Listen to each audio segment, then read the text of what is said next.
Ayun, good morning. Magre-review tayo ngayon ng ZX6R.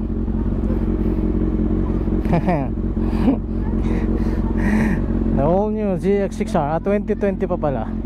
All new lang sa akin. Review muna natin. Pupunta tayo kay Team Full Throttle Polero, Team Polero. Papa-set up tayo ng PMS nya. Siyempre, pagka bagong kuha sa'yo ang motor, diba? Ayan, bata ko.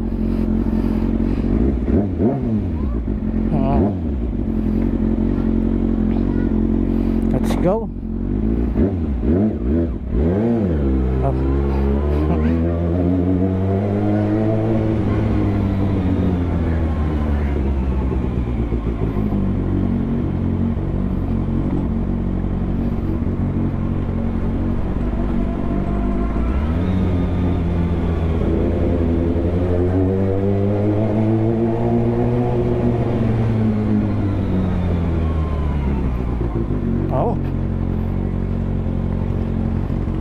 Pipil ko na agad yung power.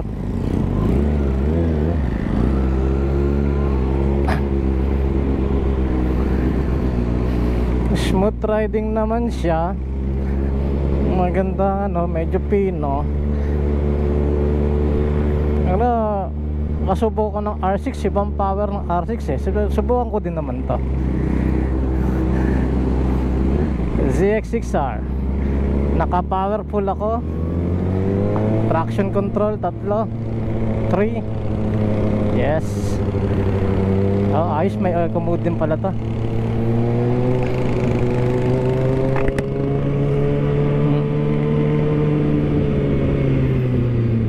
Hindi siya ganun kayoko katulad ng R6.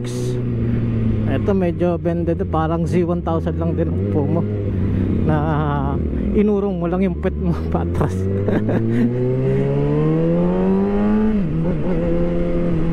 Wow, ganda ng ano ah.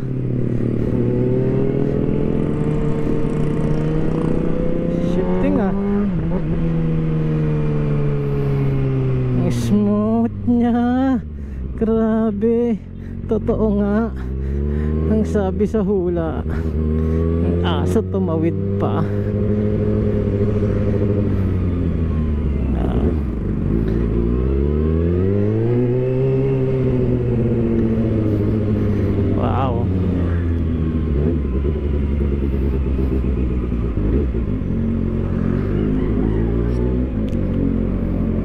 Ganang ihataw kasi hindi ko pa na-change oil simula nung nakuha. Change oil ko muna siya.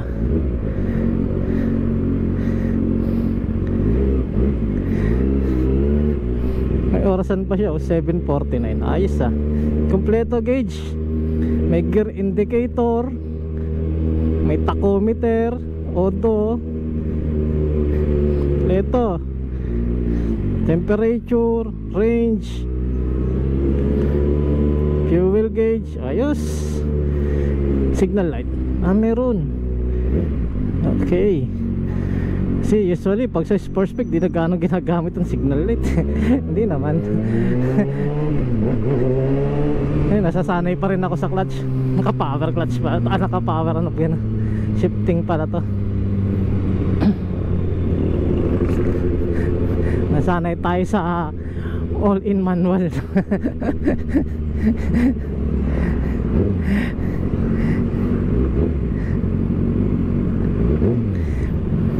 Yung loud ng pipe niya hindi siya ganong ka-aggressive pa. Siguro dun sa dahil siguro dun sa pipe ng ng M4 ba? M4 tawag niya, nakakabit. Pero kung siguro medyo high-end na base sound eh. Sarap. Nakakamiss mag sports bike. Hindi na nakakamiss sa long ride.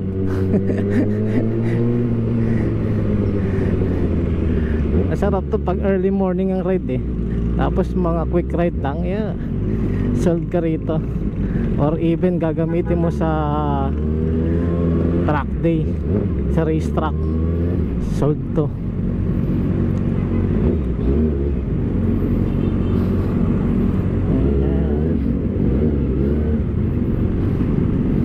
normal ba yung temperature niya ganyan? Normal naman siguro, no?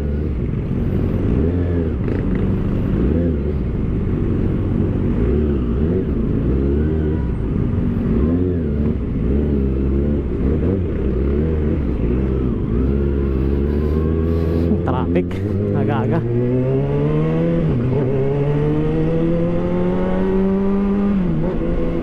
Power shift, up. Sana may auto blip din to. Ayaw ko subukan eh. Sabi kasi sa review, ano lang naman, power shift lang. So talaga ng tunog ng inline 4. Neck breaker talaga. Screamer. Oo, ganda rin ang preno niya.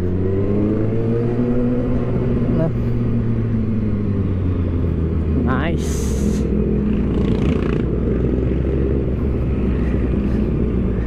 And I'm being around. Smooth ang shifting niya, yung wala kang maririnig na lagatak yung every change gear mo. Kasi usually pagka big bike, ririnig mo talaga lagatak ng kadena eh.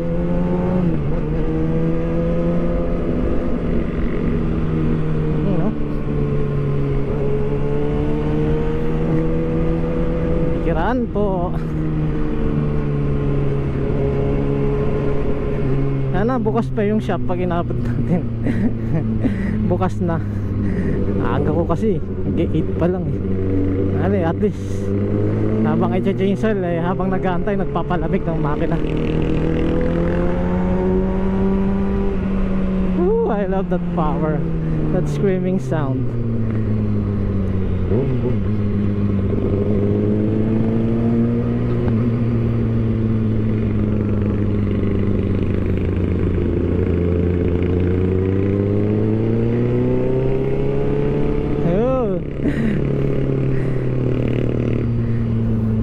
Nice choice, ZX6R.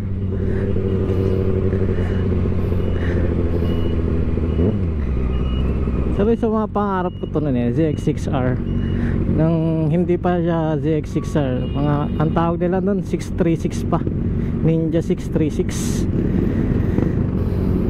tawag dati. Oy biglang nagkakat.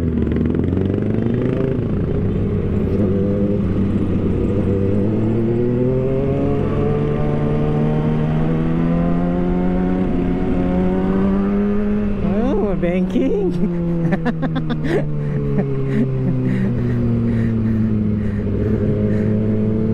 Pag naman traffic, ako parang nagbibuild ng traffic. Kasi nga rush hour.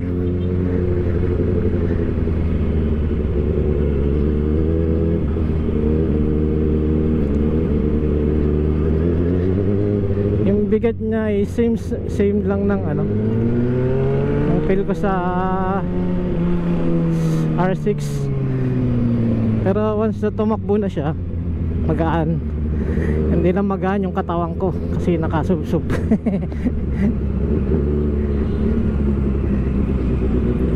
Ayan ah.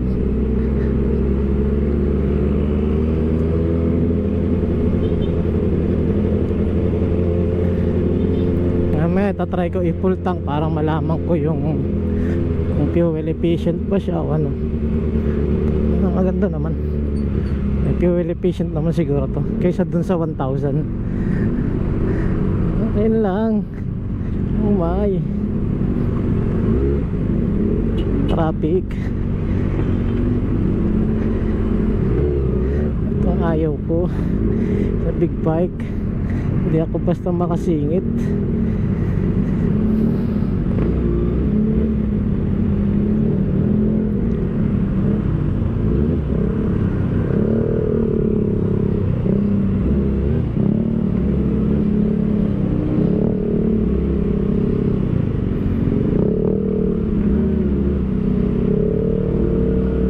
Temperature niya halos mag-full.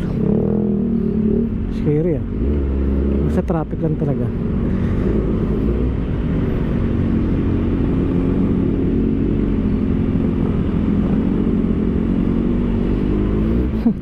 Guys, ganyan ba talaga siya? Halos mag-pull. Umagana na yung pan. Ramdam ko na sa hita ako yung init.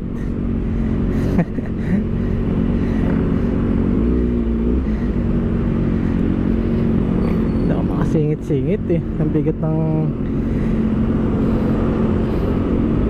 tayo lugi sa big bike. Kasi pag sumingit ako dyan, hindi na ako makalusot. Kawawa naman yung mga nasa likod kong maliliit na motor, hindi na makalusot din. Nakakahiya. Para akong ano, hot seat. Hot seat talaga kasing init ng makina.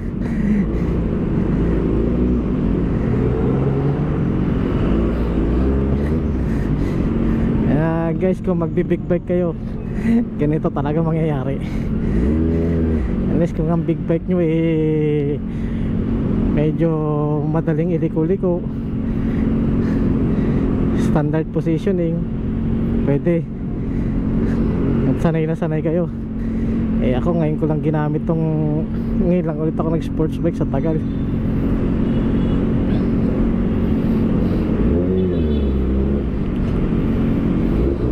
Ano yung pawis ko.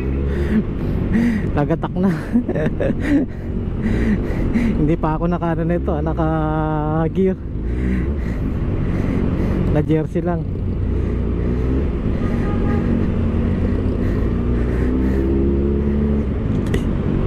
Ay, excuse me.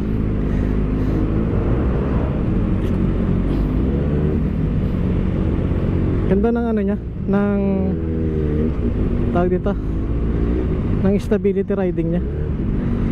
Hindi siya ganun ka ano, yung ramdam mo yung bigat pag tumatakbo. Medyo magaan pa.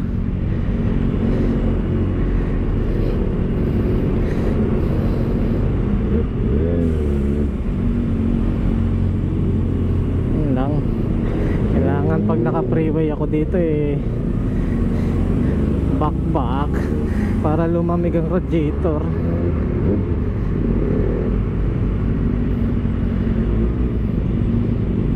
Pero usually naman ang ano ng ZX6R eh, pag mga local limit talagang sana ng climate natin kaya niyang i-stand. Yung mga European bike ayun talaga mas sobrang init.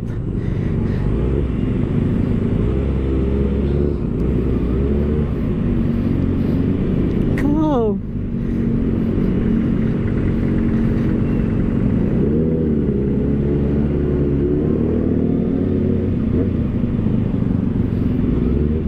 Tayo kasi pwede yung biglang sagad ng liko eh. Kailangan pupwesto ka muna bago mo iliko. Dahan-dahan kang pa liko.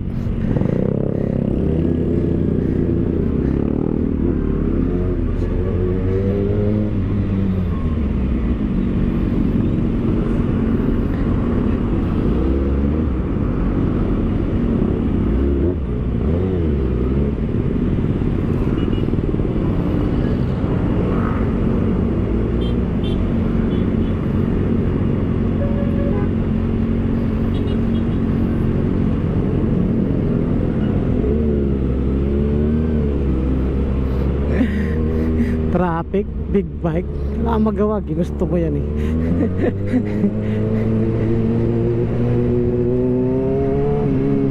Baka siguro standard lang yan ganyang katasan, bumababa naman siya.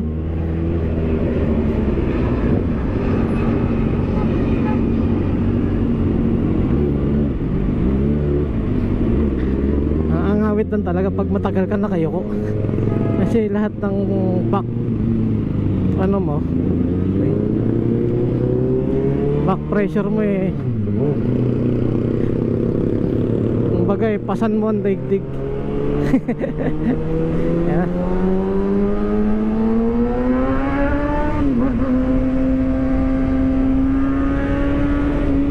Woohoo!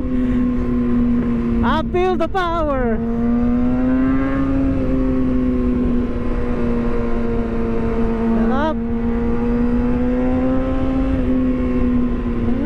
Mabagal lang sila.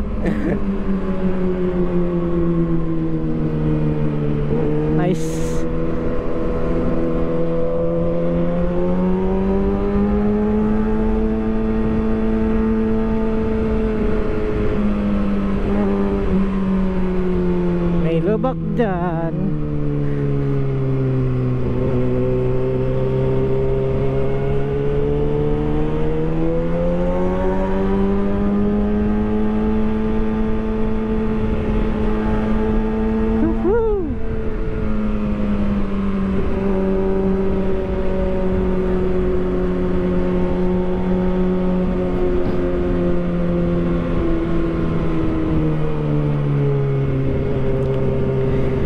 pakiramdam sa kanya yung tulad ng ano, ibang bike na 600. Yung tawag dito, yung parang G-force mo na naiiwan.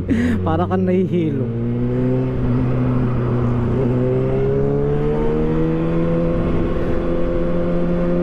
Pero smooth riding siya. Sarap pang ano, city ride talaga. Naka-full ano pa ako full power pa ako. Hindi ko pa sa search paano i-adjust ng low power yan, yung mid range. Pero pa rin low ano nyo, yung mid range yan, sarap ng power, may bunot.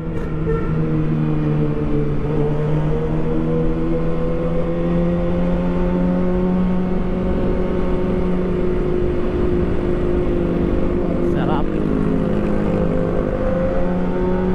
Hirap pumato-hato kasi daming pumapasok agad singit-singit, kaka-rusher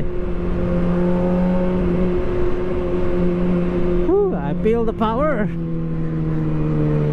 Na sikip na.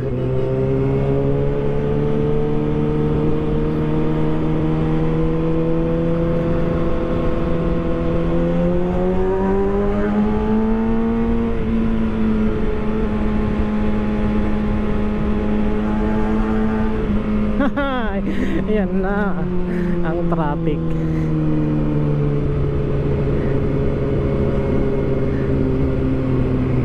Baka dito lang yan sa Jig kasi lang hindi traffic talaga.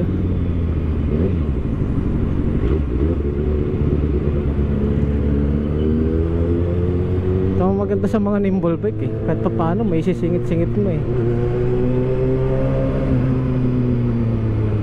tayo sa pinakagilid baka kasi malapit na tayo dun sa ano sa pupuntahan natin.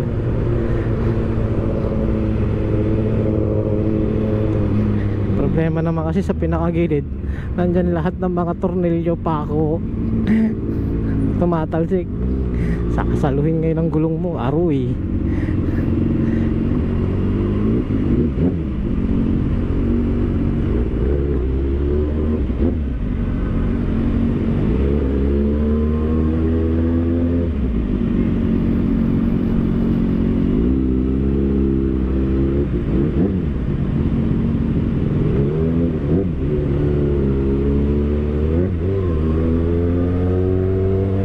Siyang ano tawag, panel pasikip ang kalsada. Hindi na ako pwede mag-wide dahil malapit na tayo. Ito na tayo sa bandang right side.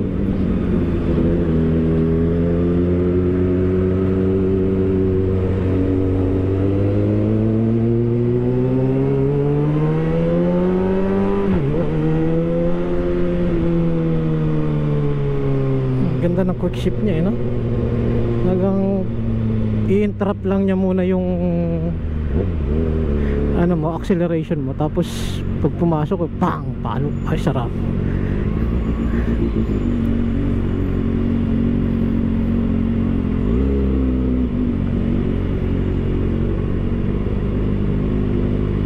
Traffic talaga no?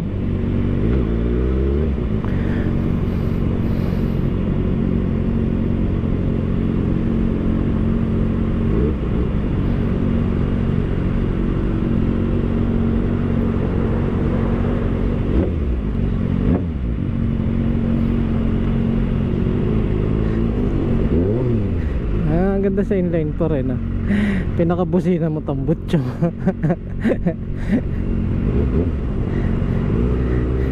Useless ang busina. Sige manungunda, pasok kuya, pasok pinakagilid, lapit na ako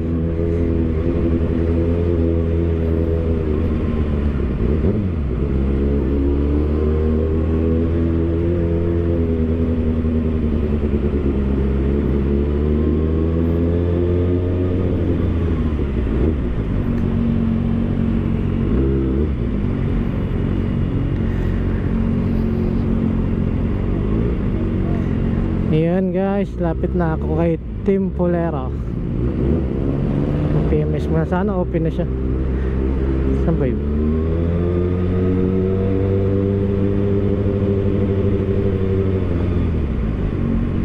to. I'm here.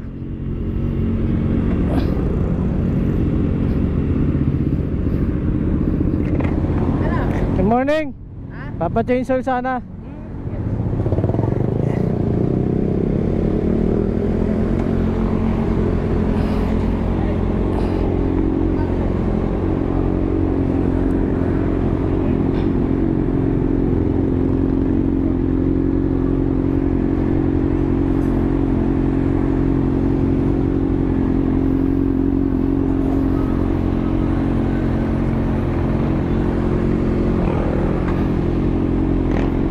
Lalabas yan? Ha?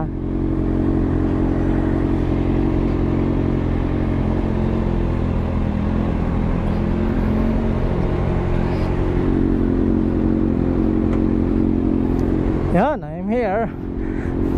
Team Polero Shop. Sige guys, update ko kayo mamaya. Ay, ang init. Yan guys, tapos na tayo ng change oil natin. Napagpagawa na rin ako ng kapit ng tank pad. Ito parang hindi nagagasgas yung tank eh. Ay, gas ako.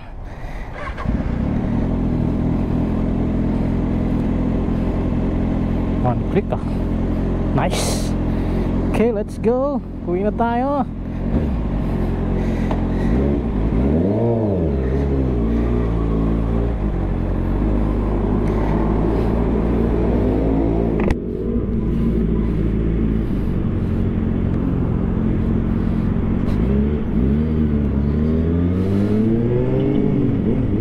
Guys, no? What be doing right now? I'm heading home. Ba't sumagot si Google? Di naman makakausap.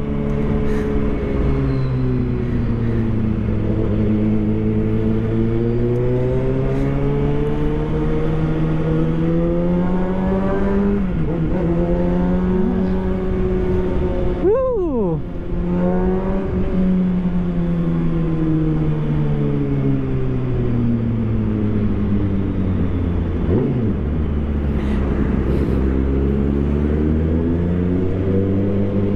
Hit that sound.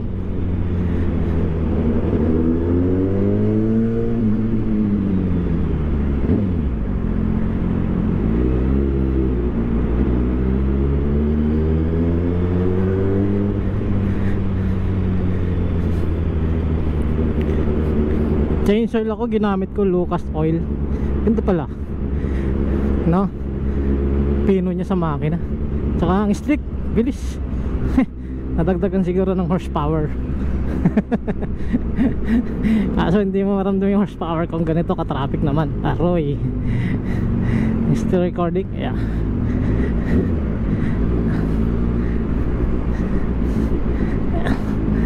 Ayun, bago ko tapusin ang aking vlog, papasalamat ako sa aking mga sponsor. Siyempre, sa mga kapatid ko na walang sawang tumutulong sa akin. Thank you sa inyo. Hindi dahil sa inyo hindi ko rin mararanasan ng gumamit ng mga ganitong unit. Mga kaibigan, tumarabing matik, init. Siyempre kay Lord God. Ayun, hanggang sa muli, maraming salamat sa inyo mga kasama, mga kabagay. Medyo traffic dito sa amin Isembikutan. Ganun talagang temperature niya, no? So hanggang sa muli, babush.